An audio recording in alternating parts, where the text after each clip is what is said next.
C'est ça le Ikar du soin. Les secrets de la Torah, c'est pour soigner les âmes matériellement et spirituellement. Ça soigne dans les deux, ça amène de la Géoula matérielle aussi, ça amène de la Parnassa, ça amène de la réussite dans la vie, ça amène du Shalom Bayit, ça amène des enfants, ça amène une réussite matérielle aussi, pas que spirituelle. Les deux. C'est pour ça qu'à Lag Baomer, on fait une grande joie, on fait une grande fête. Le jour où est décédé le Tana Rabbi Shimon Bar Yochai, parce qu'on a eu le mérite. Pourquoi on fait la fête? Parce qu'on a eu le mérite chez Shirlanu Ashara Kazot, qui nous a laissé un héritage comme ça. Chez Tishaer, les dorés dorot, qui restera pour toutes les générations. Chez Aedeze Niskel et Asigo Idbarar Behemet. Que grâce à ça, on pourra connaître Hachem Behemet. Donc en fait, c'est un langage pour les gens qui sont éloignés. Le Zohar, le Rabbi Shimon, il a dit quand les tzadikim, ils ont vu à Yavne, ils se sont revenus, ils ont dit Atida Torah Tishakach Israël, la Torah, elle va être oubliée du Ham Israël. Alors, le Rabbi Shimon, il a dit la Torah, elle ne va pas être oubliée du Ham Israël, parce qu'elle va avoir le Zohar. Le Zohar, il va faire sortir les gens de l'exil. C'est-à-dire que les sages, ils ont vu la Torah qui avait été révélée jusqu'à maintenant, et ils ont vu qu'avec cette Torah-là, il y aura une telle descente, les gens ils vont tellement descendre qu'elle ne pourra plus les aider.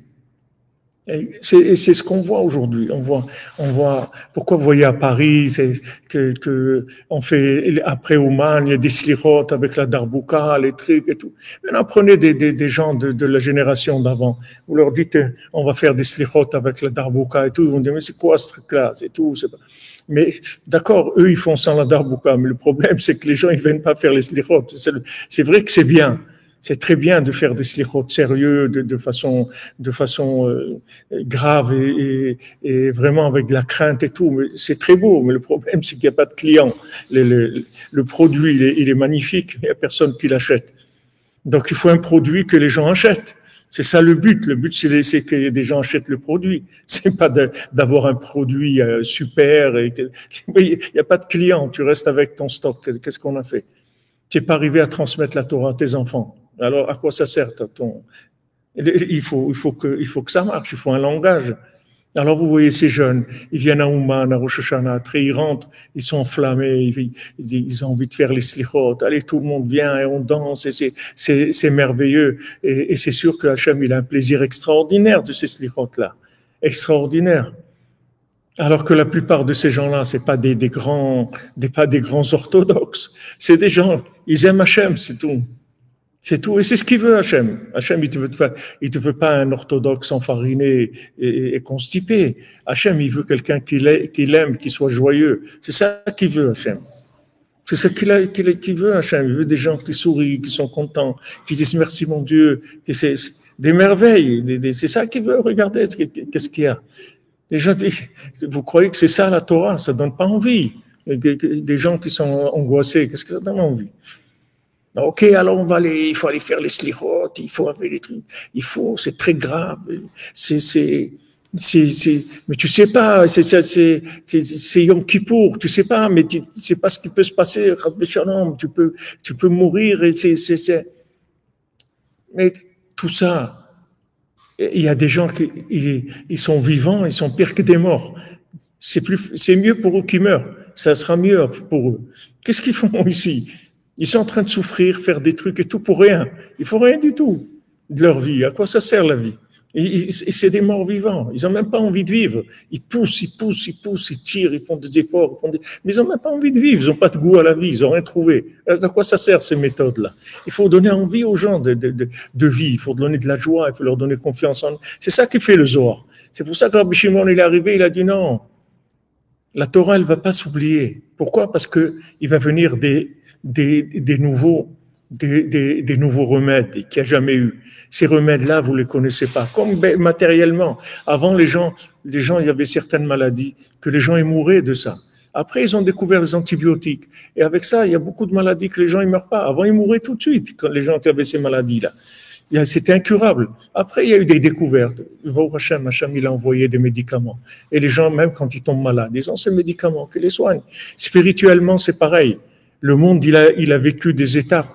Il y a eu d'abord la Torah avec Moshe Rabbeinu, après il a eu le Zohar avec Rabbi Shimon, après il a la Kabbalah avec le Harizal, après il a eu la Chassidut avec le Baal Shem Tov, et après pour terminer le monde, il a envoyé Rabbi Nachman pour terminer avec les Sipurim Maasiot, pour terminer la réparation du monde et amener une refoua, un remède qui soit pour tout le monde, qui soit universel pour absolument tout le monde. Il n'y a personne qui restera malade avec les remèdes de Rabbi Nachman. C'est tout le but le but de Rabbi Shimon, le but de la Torah, déjà, que Moshe Rabbeinu est venu, c'est juste pour faire connaître Dieu dans le monde. Et Abraham Avinu connaissait toute la Torah, il n'avait pas besoin qu'il y ait Matan Torah. Abraham Avinu connaissait la Torah d'après tout ce qu'il y avait dans le monde, parce que tout ce qui a été créé, ça a été créé avec la Torah. Mais il faut le voir, il faut le vivre, il faut arriver à être conscient de ça. Abraham Avinu, il était conscient de ça. Il le vivait. Mais les gens, ils ne savaient pas. Les gens, ils croyaient que ce monde, c'était un monde de plaisir, de consommation, etc. Bon, Hachem, il a envoyé mon cher Rabbeinu, qui a donné la Torah. Donc déjà, d'avoir un mode de vie, de savoir comment vivre, c'est déjà énorme d'avoir un mode de vie. Les 7 mitzvot de Bnei Noach, toutes les 613 mitzvot, c'est énorme. Alors après, maintenant, il fallait que ça suive, il fallait qu'il y ait une mise à jour par rapport à l'évolution du monde. Il fallait une mise à jour. Donc après, Moshe Rabbeinu, il est venu Rabbi Shimon, il a mis le Zohar. Il a dit non, la Torah comme vous la connaissez maintenant, c'est sûr qu'elle va s'oublier. Mais maintenant, on va amener autre chose qui va permettre de continuer. Après, il est venu l'Arizal et le Baal Shem Tov. Tout ça, Rabbeinu dit, c'est des moments où le monde il a été renouvelé complètement. Mais entre ces tzadikim-là, le monde il stagnait. C'est-à-dire il y a eu la Torah, jusqu'à Rabbi Shimon, le monde il stagnait, il n'y avait rien de nouveau. Rabbi Shimon, il a amené le Zohar complètement nouveau. Après, jusqu'au Harizal, c'est resté sans bouger. Le Harizal, il est venu, il a amené nouveau. Après, comme ça, Baal Shem Tov, il a amené, et Rabbi Nachman, il a dit, et Arshav, et maintenant, maintenant je suis là. Je suis un fleuve de sagesse. Je suis venu pour purifier toute l'humanité. Je vais purifier le monde entier. Je vais faire connaître Dieu à tout le monde. Tous les êtres humains, tous les animaux, toutes les plantes, toutes les pierres. Il y a des langages. Maintenant, ils découvrent que les plantes, elles parlent. Alors, comme on dit en hébreu, Boker Tov, et que vous avez découvert. Nous, les plantes, on sait qu'elles parlent depuis la création du monde. Et même les pierres, bientôt, vous allez découvrir qu'elles parlent. Peut-être qu'ils ont déjà découvert, je ne sais pas. Mais découvrez que tout ce qu'il y a dans le monde, ça parle, parce que tout a été créé par la parole divine. Donc, tout parle. Il y a les oiseaux, ils parlent, les poissons, ils parlent, les vaches, elles parlent, tout le monde parle. Tout ce qui a été créé, ça parle. Seulement, ils ne connaissent pas le langage, c'est tout. Mais le Harizal, par exemple, il connaissait tous les langages. Rabbeinu, c'est sûr aussi que Rabbeinu connaissait tous les langages, mais Rabbeinu, il ne pouvait pas dire tout. Mais le Harizal, il connaissait tout le langage, tous les langages. La flamme, par exemple, quand vous voyez une bougie, la flamme, c'est un langage. Elle parle, la flamme. Le Harizal, il regardait la flamme et elle lui disait des choses qu'il devait savoir. Les flammes, il y a tout ce qu'il y a dans le monde, ça parle. Mais les gens, ils ne savent pas ça. Mais Rabbi Nachman, il va faire parler le monde entier. Il va faire communiquer toute la création. Imaginez-vous que maintenant, vous arrivez à ce que là où vous êtes, une plante, elle vous parle, une fleur, elle vous parle, un animal, il vous parle. Aujourd'hui, vous voyez les gens avec les animaux, comment ils sont, et que l'animal, il a compris ça, il est revenu de loin, il a fait 100 kilomètres pour voir son maître. Il voit que l'animal, il comprend beaucoup de choses, etc. Mais il y a un langage des animaux. Il y a un langage de tout ce qui a été créé. Les pierres aussi, elles ont un langage. Elles parlent, les pierres aussi. Rabbi Nachman, il va faire parler le monde entier. Seulement, on se prépare, c'est tout. Rabbi Nachman, chaque enseignement, il a une mélodie avec. Il n'a pas révélé la mélodie.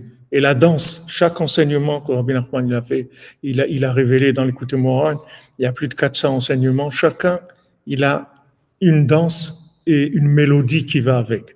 Il dit, si je révèle la mélodie d'un enseignement, il dit, le monde entier, il sera inclus dans l'infini.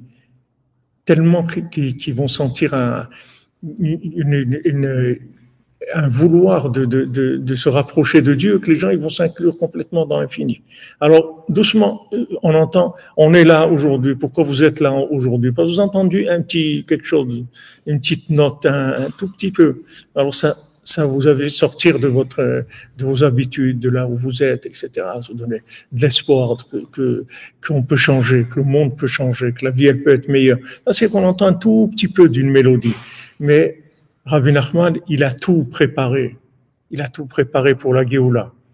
Il faut juste que lui, il soit accepté et connu dans le monde, c'est tout.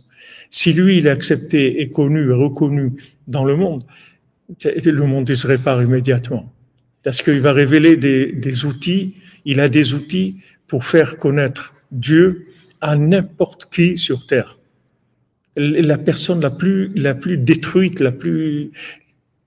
il peut lui faire connaître Dieu, la mettre en rapport avec Dieu et automatiquement qu'elle change sa vie. Donc, il a le langage de tout ce qu'il y a dans le monde. Ça a commencé. La deuxième partie de la Torah, elle a commencé avec Rabbi Shimon. Donc, c'est pour ça qu'il y a une joie comme ça, ce jour de l'Akba Omer, que les gens, ils font des feux.